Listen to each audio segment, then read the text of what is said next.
শখ করে প্রিয় মানুষটার জন্য রান্না করেছি, আর সেই প্রিয় মানুষটা যদি না আসে তখন কার না ভালো লাগে বলেন।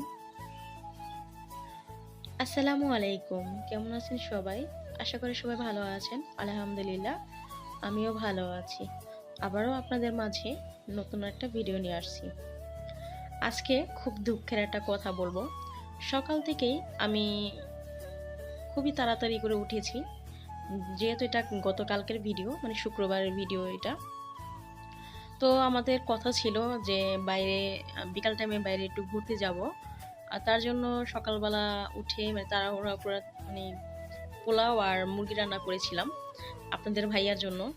তো উনি কি করছে, ওনার অফিস থেকে মানে শুক্রবার ওনার মাঝে মধ্যে কাজের চাপ পড়ে যায়, তো ফোন দিছে যে এখনই আসা লাগবে। তো উনি আমার বলছে যে আমি দুপুরের পর চলে আসব। তো আমি ভাবছি কি যে যেহেতু উনি দুপুরের পর চলে আসবে, একসাথে খাবো। তারপর আবার ফোন দিয়ে বলছে যে না, আমার আসতে একদম সন্ধ্যা হবে। তখনই আমার মনটা একদম ভেঙে মানে কি বলবো, খান খান হয়ে গেছে, এত কষ্ট লাগছে।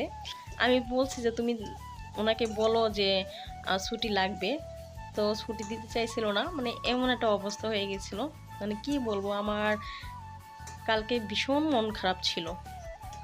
মানে এত মানে তাড়াহুড়ো করে ওনার জন্য মানে মজা করে রান্না করেছিলাম, আর উনি যদি না আসে আর একা একা খেতেও ভালো লাগছিল না।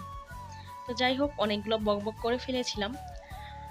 তো এখানে আমি মুরগি রান্না করছি। এখানে আমি এটাকে বলে কড়াই চিকেন রান্না, আর বিশেষ করে রোস্টের থেকে কিন্তু এই রান্নাটা আমার কাছে ভালো লাগে, আর খুবই মজা হয় এই রান্নাটা। তো প্রথমে আমি এখানে মুরগিটা তেলে ভেজে নিয়েছিলাম আর দিয়েছিলাম টমেটো। তো টমেটোটা যখন হালকা সিদ্ধ হয়ে গেছে তখন উপরে যে খোসাটা, এটা আমি ফেলে দিয়েছিলাম। তারপর দিয়েছিলাম আদা রসুন বাটা আর লবণ আর মরিচের গুঁড়া।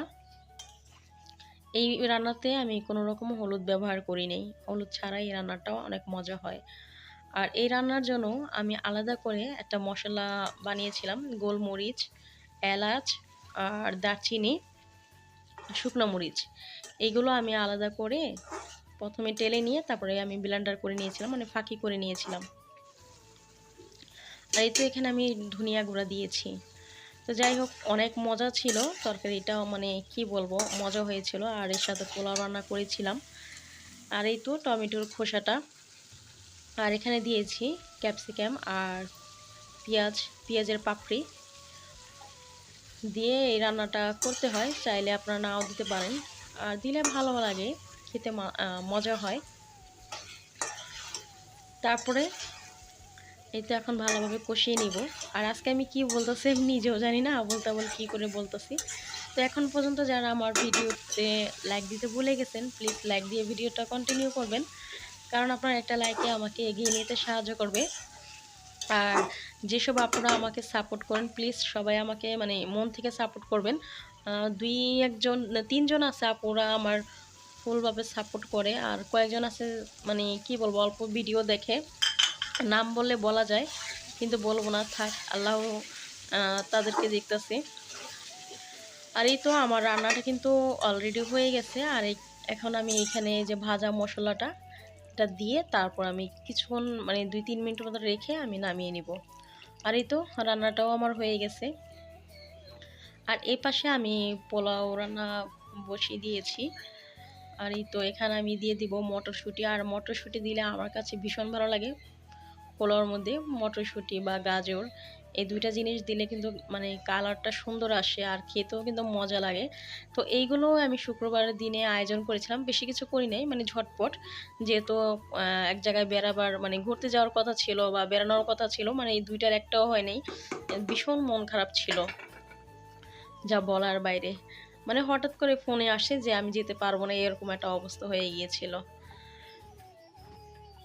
এই তো আমার পোলাও রান্নাটাও হয়ে গেছে। তো আমার ভিডিওটি ভালো লাগলে অবশ্যই লাইক, শেয়ার, কমেন্ট এবং সাবস্ক্রাইব করে দিবেন। পাশে থাকা ছোট্ট বেল আইকনটি ক্লিক করে দিবেন, যাতে আমার পরবর্তী ভিডিওগুলো আপনাদের কাছে চলে যায়। আর সবাই সবাইকে সাপোর্ট করবেন।